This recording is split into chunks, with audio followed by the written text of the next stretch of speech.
My mom let her abusive boyfriend ruin our childhood and lost custody because of it. Now 5 years later, she wants us to do family therapy together so we can heal and be a family again.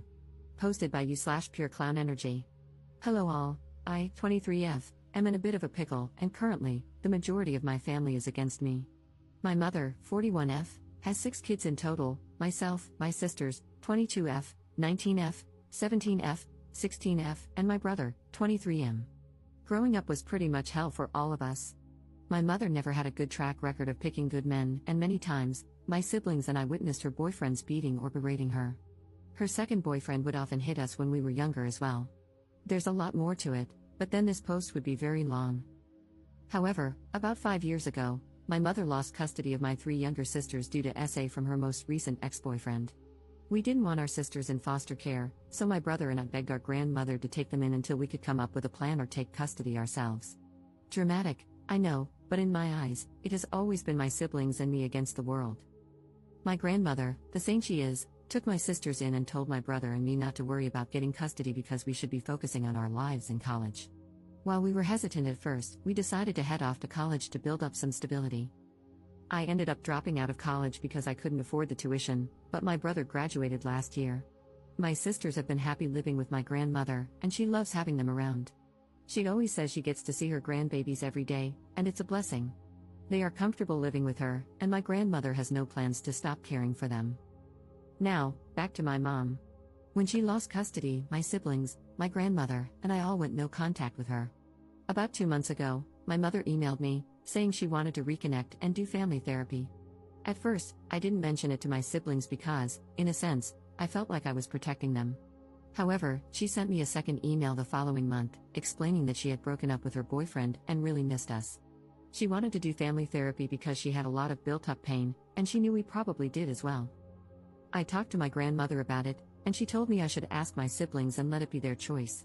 When I spoke to my siblings, the youngest ones were on board because they missed our mom. However, my other siblings and I were hesitant. But for the sake of my younger siblings, I responded to my mom, and we set up a time to meet.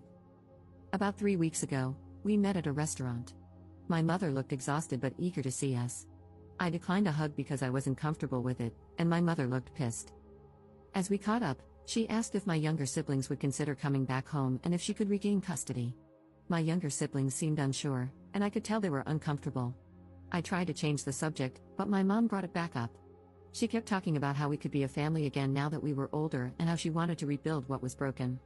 The rest of the meeting became a blur for me because I mentally checked out. A lot of buried emotions resurfaced, and I shut down. Later that night, I received an email from my mom saying she was really upset that I didn't hug her or say goodbye. She said it was giving a bad impression to my younger siblings and that they might start mistreating her as well. I'm not going to lie, that email filled me with anger because she had a lot of audacity. I didn't respond, but I soon received another email, which was just a confirmation for our first family therapy session. We had the session yesterday. It started with the usual introductory process and familiarization. Later in the session, my mom kept going on about how she did everything she could to protect us, etc. The silence from my siblings and me was loud, and the therapist asked how we felt about what she said. My other siblings stayed quiet. I wasn't planning on speaking either, but then my mom said something that made me snap. She told the therapist that I had told my siblings not to say anything because I wanted to turn them against her and that she had scheduled this session to bring us together, not tear us apart. At that moment, I lost it. I started screaming that she wasn't a good mother and that she did nothing to protect us. She constantly vented to me about her relationships and problems, which led me to internalize her issues as my own. She never protected my brother when her boyfriends beat him for trying to defend her or my sisters. She never even thought to report her ex when my sisters first came to her about the abuse they suffered at his hands. I went off about a lot of other things, but by that point, she was bawling, and so were my siblings. I told the therapist that if anyone was splitting the family up, it was her, with her stupidity, ignorance, and outright neglect. I was breathing heavily after my outburst, and looking back, I'm not proud of how I lost control.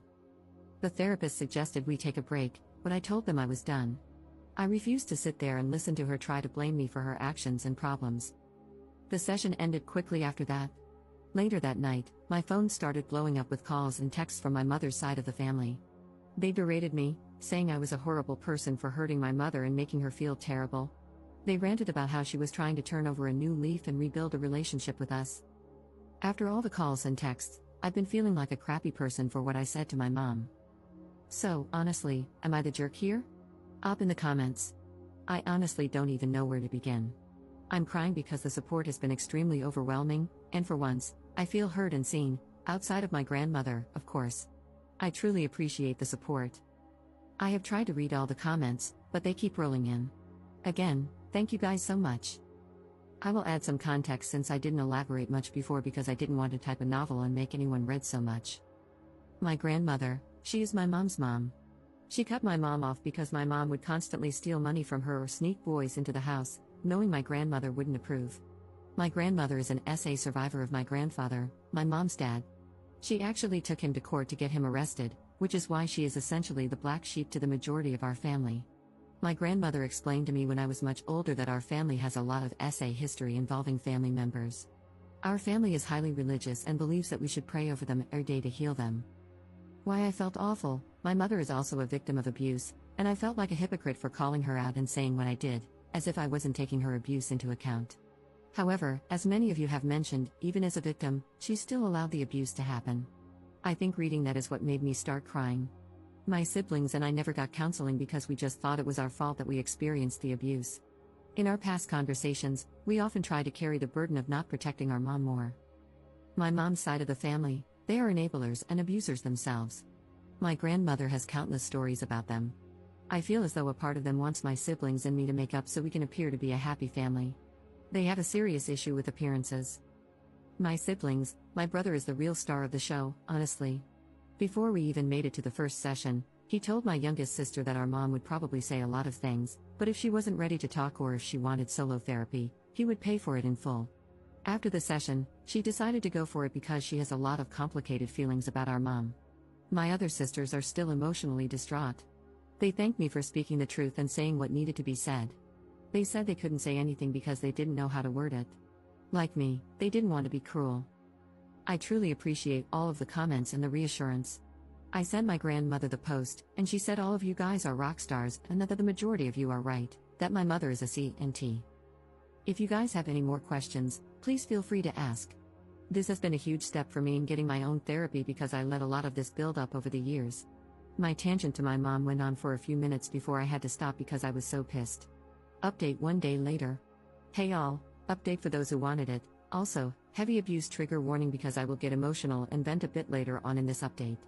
If you are a childhood abuse survivor, I wouldn't recommend reading past this since it could possibly be triggering.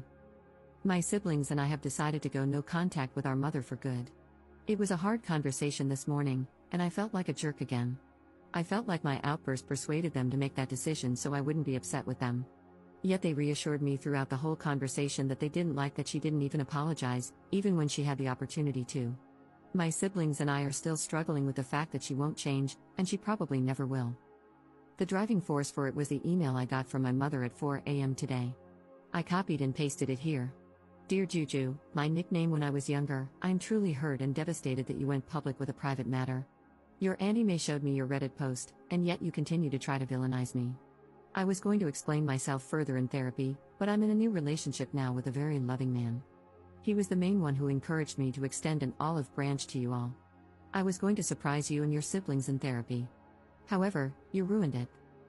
I stayed my distance from you all because, after losing your sisters, it made me realize I couldn't even look at myself in the mirror anymore. It made me realize how much of a worthless piece of crap I was. You calling me a worthless WHRE of a mother was uncalled for. In those relationships, I couldn't just simply walk away. Where would I have gone? What about you guys? Do you not think it ate me up inside every time you cried? Every time I did try to protect you guys, only to get the crap beaten out of me? Being knocked out cold and not knowing if you were safe or not? Did any of that not matter to you? I'm trying to redeem myself while also being a victim, and you simply can't get your own head out of your rear. You bitch and complain about your pain, not realizing I was a victim too, Juju. We all were. I hate to sound harsh, but you're an adult and can hear these things now. I tried my damn hardest to protect you all. For you to crap on all my effort in your rant and call me almost every name in the book in front of our therapist, your siblings, and the blatantly visible disrespect to me? All of it was truly uncalled for. I will not have contact with you until you apologize to me for what you said. You broke my heart, Juju, but Mama still loves you. And me going no contact with you is to show that you can't just hurt someone because you yourself are hurting. I will be over to see your sisters later at my mom's place to talk one-on-one with them. I would appreciate it if you were there to apologize. But if you will not, then I highly ask that you not be there. The email really crushed me. I completely understand that she was a victim as well. Like I also mentioned to a kind Redditor who messaged me last night, she did provide what she could. Yet there were many moments we either went hungry or without some necessities. One of my most embarrassing moments was asking strangers on the street for money so my sisters and I could get pads and tampons. My mom's third boyfriend threw ours out because he didn't believe in periods. That whole ordeal, among others, was so damn humiliating. I got a mixture of anger and sadness when she said she tried her hardest to protect us. Where was that determination when her boyfriends would beat the hell out of me and my older brother because we didn't want them alone with our sisters or touching our younger sisters? Where was she when she heard me getting essayed in the room right next to her and heard me screaming for her? It's just an overwhelming sorrow because, in her eyes, she did her best.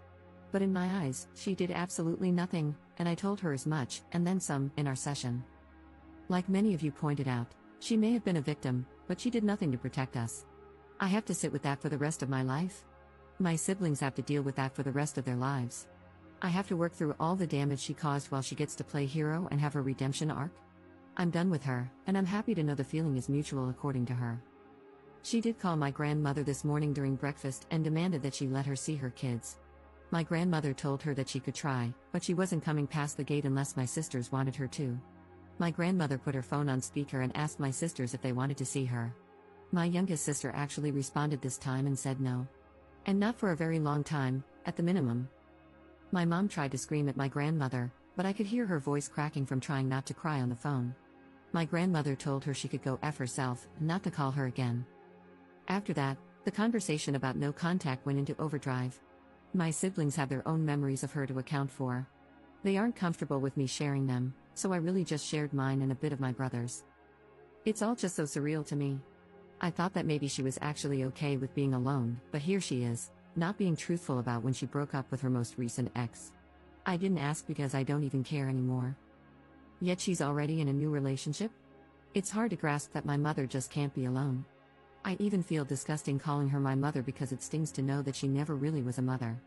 Not to me or my siblings. For my family members who have been messaging me, I just blocked them on every social media platform. They stopped trying to call me since I set up my phone with an app to reject all calls from unknown numbers that aren't in my contacts.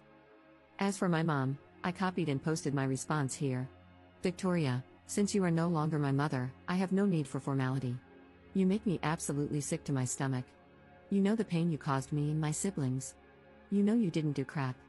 You know that you never even had a grain of maternal instinct. If you did, you never would have allowed us to get hurt. I know you can't sleep at night with those thoughts running around in your head. I hope for the rest of your life, it eats you up inside. Your new boy toy will be the only thing by your side when you're frail and almost dust. I'm done allowing you to hurt not only me but my brother and sisters as well. You have no right to try to prance your happy, fake face into our lives now that you see we are doing well without you. It hurts, doesn't it? To know that even through all the BS, we are 10 times better people than you could ever imagine in your twisted little head. You don't have to worry about me contacting you. I will have nothing to do with you. Even after your death, I will have no connection and, hopefully, no memories of you. You may still be alive and breathing, but to me, you are a shallow corpse of a stranger, and I intend to keep it that way. You live in a fantasy world, and I hope on your deathbed, you have such a crippling feeling of regret that you croak on the spot. Don't ever contact me or my siblings again. My brother wants you to know he'll spit on your grave if he ever finds out you died, so sleep well with that, you effing beach. I'm not too proud of my response, but at this point, she is dead to me. She should have been a long time ago, but it felt so good to get that pain from the most internal part of my chest. I'm pretty sure she won't put up a fight since my words hurt her so much. If she does and her antics are crazy enough, I'll update again. However, for now, I'm taking a well-deserved break and signing myself up for therapy. I realize I have a lot of anger and resentment built up that I need to work through correctly and positively. Thank you all for the support and kind messages. I will be posting some of them on a vision board to help me through therapy. Thank you, Reddit, so much for being here in a time of need for a stranger. Love you all.